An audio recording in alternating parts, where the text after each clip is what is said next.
नमस्कार, स्वागत है आपका आज तक पर। आपके साथ मैं हूं मीनाक्षी खंडवाल और 2 बजे के इस बुलेटिन की शुरुआत हम बड़ी खबर के साथ कर रहे हैं जो सुशांत केस से जुड़ी हुई है। इस केस में परिवार से भी अब पूछताछ मुमकिन है, इस तरह की खबरें आ रही हैं क्योंकि रिया की एफआईआर दरअसल सीबीआई के पास पहुंच गई है। रिया चक्रवर्ती ने मुंबई पुलिस के सामने एफआईआर दर्ज कराई थी। अब कयास ये लगाए जा रहे हैं कि सीबीआई इस मामले में सुशांत के परिवार से पूछताछ कर सकती है, लेकिन आज तक से सुशांत के परिवार के वकील विकास सिंह ने यह कहा है कि सीबीआई से अब तक कोई जानकारी परिवार को नहीं मिली है। हालांकि सीबीआई जब भी बुलाएगी तो सुशांत का परिवार, उनके मित्र परिजन सीबीआई को सच्चाई बताने के लिए जरूर हाजिर होंगे। बहनें जांच में मदद करेंगी। संजय शर्मा जुड़ गए हैं हमारे साथ और जानकारी के साथ। संजय, जो ये जानकारी निकलकर सामने आ रही है कि सीबीआई के पास पहुंच चुकी है अब रिया चक्रवर्ती की एफआईआर, इसके क्या मायने हैं इन्वेस्टिगेशन में? जी हाँ, बिल्कुल, ये तो होना ही था। चूंकि कहा यह जा रहा है, जो प्रक्रिया है उसके मुताबिक यही कि जब एफआईआर हुई है, सुप्रीम कोर्ट ने भी कहा कि अब जो भी एफआईआर दर्ज होगी वो सारी सीबीआई के पास जाएगी और सीबीआई के पास एफआईआर जानी ही जानी थी, क्योंकि पहली एफआईआर के सिंह की तरफ से दर्ज हुई पटना में, उसके बाद प्रतिक्रिया में दूसरी एफआईआर रिया चक्रवर्ती की ओर से दर्ज होती है।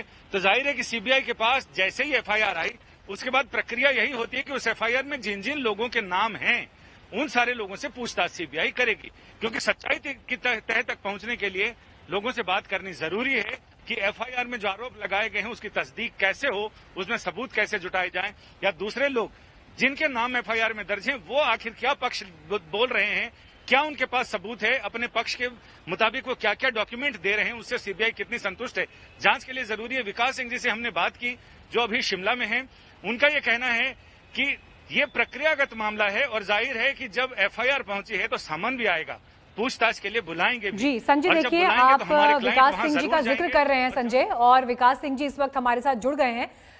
विकास सिंह जी, खबर ये आ रही है कि रिया चक्रवर्ती की जो एफआईआर है वो सीबीआई के पास पहुंच गई है। सुशांत सिंह राजपूत के परिवार से भी अब पूछताछ हो सकती है। क्या अभी तक परिवार को किसी तरह का कोई नोटिस या कोई संवाद सीबीआई की टीम की तरफ से परिवार के साथ हुआ है? देखिए, एफआईआर अगर एक बार दर्ज हो जाता है और चूंकि सुप्रीम कोर्ट ने कहा था कि कोई भी एफआईआर जो सुशांत सिंह राजपूत से मौत से रिलेटेड होगा वो सीबीआई करेगी, तो ये एक प्रश्न उठ रहा था कि सीबीआई इसको एफआईआर को रजिस्टर करेगी या नहीं करेगी। तो मेरे ख्याल से उन्होंने रजिस्टर कर दिया है, क्योंकि सुप्रीम कोर्ट का ऑर्डर है। अगर नहीं ऑर्डर को मानेंगे तो उल्लंघन होगा, कल को वो भी घेरे में पड़ सकते हैं कि आपने क्यों नहीं इसको रजिस्टर किया। लेकिन जहां तक की इंक्वायरी का सवाल है तो एक रूटीन टाइप की इंक्वायरी है, क्योंकि अगर आपको किसी केस को क्लोज भी करना है तो कम से कम पूछताछ तो करनी होगी ना, जो जो लोग उसमें नेम्ड है उसमें क्या रोल है।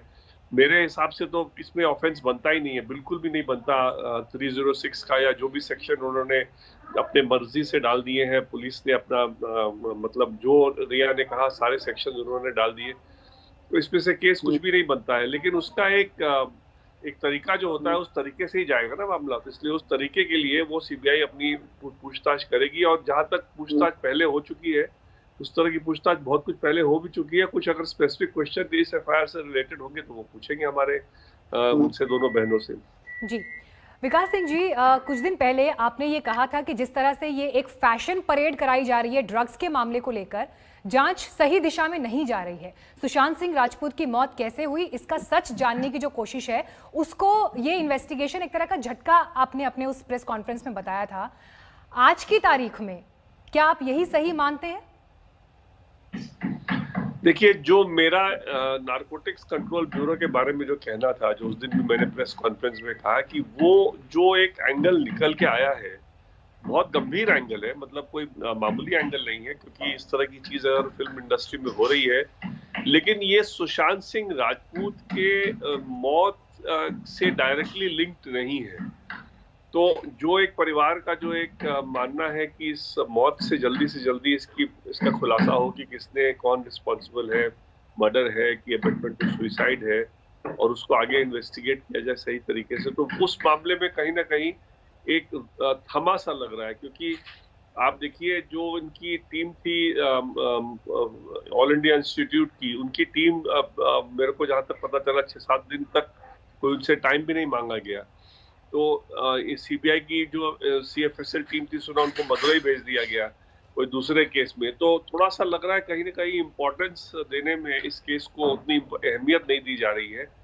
और मेरा जो उस दिन का जो प्रेस कॉन्फ्रेंस था वो उसी को लेकर के था कि इसको जल्दी से जल्दी इसको अंजाम तक ले जाना जो बहुत आपका जरूरी दावा है। था विकास सिंह जी प्रेस कॉन्फ्रेंस में, सुधीर गुप्ता जी जो हैं, जो टीम को हेड कर रहे हैं एम्स की टीम को, उन्होंने उस दावे आपके दावे को रिजेक्ट किया था। उन्होंने कहा था, जो आपने बात की थी कि आपकी किसी डॉक्टर से बात हुई है और 200% ये मामला जो है ये आत्महत्या का नहीं है, उन्होंने इस बात को सिरे से खारिज किया। उन्होंने कहा अभी हम किसी कंक्लूजन पर नहीं पहुंचे हैं।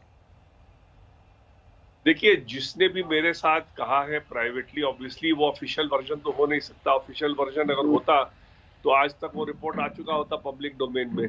तो जिसने भी प्राइवेटली कहा है वो एक फर्स्ट इंप्रेशन होता है, जो कहते हैं, जो एक होता है ना, एक चेहरे को फोटोग्राफ को देख करके, और जो फोटोग्राफ पर्टिकुलर फोटोग्राफ खास करके जो सिस्टर ने खींचा था उसको देख करके एक फर्स्ट इंप्रेशन था। और फर्स्ट इंप्रेशन अगर 200% है तो गिर करके 0% तो नहीं हो जा सकता ना। वो कहीं ना कहीं उसका, अगर जब ज्यादा डिटेल में इंक्वायरी होगी, ज्यादा मतलब क्लोजली एग्जामिन हुआ जाएगा केस को, तो उसी लाइन पे आना चाहिए, मेरा ये मानना है। जी विकास सिंह जी, एक मेरा आपसे आखिरी सवाल, और हालांकि ये सवाल मुझे आपसे पूछते हुए बहुत तकलीफ होती है क्योंकि सुशांत सिंह राजपूत अब इस दुनिया में नहीं है, लेकिन जिस तरह से एनसीबी का इन्वेस्टिगेशन चल रहा है और जितनी भी एक्ट्रेसेस से पूछताछ हुई है, उन्होंने अपने स्टेटमेंट में कॉमन बात ये की है कि सुशांत भी ड्रग्स लेते थे। जब इस तरह की बात एनसीबी में इन एक्ट्रेसेस की तरफ से स्टेटमेंट में दी जा रही है जो सुशांत को भी आरोपित बना रही हैं, तो ऐसे में आपका डिफेंस इस मामले में क्या होगा, ये पक्ष जाना भी जरूरी है।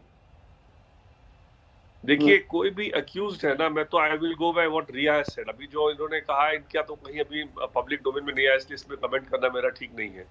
लेकिन जो भी अक्यूज्ड होता है ना, वो अपने आप को बचाने के लिए 10 नाम लगाता है। वो 10 नाम लगाने का उसका कोई अहमियत नहीं होती, उसका कोई इंपॉर्टेंस नहीं दिया जा सकता, क्योंकि अल्टीमेटली जो प्रोसिक्यूशन है उसको अपने तरफ से उसको इन्वेस्टिगेट करना है। और अक्यूज्ड के कहने पे जो अपने आप को बचाव के लिए अक्यूज्ड कह रहा है, अब जैसे बड़ी अहम बात आप मैं बता रहा हूँ, रिया अगर कह रही है कि वो सुशांत ड्रग लेते थे, अब वो ड्रग लेते थे तो स्वेच्छा से लेते थे या उनको वो चुपके से देती थी, सुशांत तो अब बचे नहीं बताने के लिए।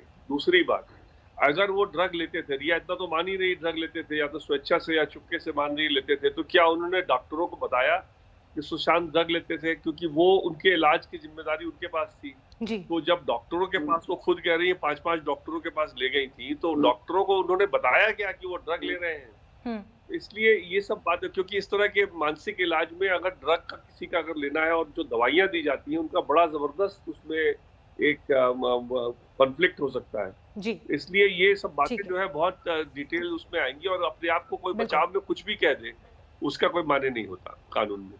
धन्यवाद, बहुत बहुत धन्यवाद विकास सिंह जी आपका हमसे बात करने के लिए। और उम्मीद यही कि 14 जून को जो हुआ सुशांत सिंह राजपूत के साथ, जिसे लेकर देश की 3 बड़ी इन्वेस्टिगेटिव एजेंसीज जुटी हुई हैं, कम से कम उस दिन का सच सामने आना चाहिए। ये मामला दबना नहीं चाहिए। नमस्कार, मैं हूं अंजना ओम कश्यप। हमें उम्मीद है ये वीडियो आपको पसंद आया होगा। लेटेस्ट खबरों के लिए यूं ही देखते रहिए आज तक, और इस वीडियो के पसंद आने पर लाइक, शेयर एंड सब्सक्राइब करना ना भूलें।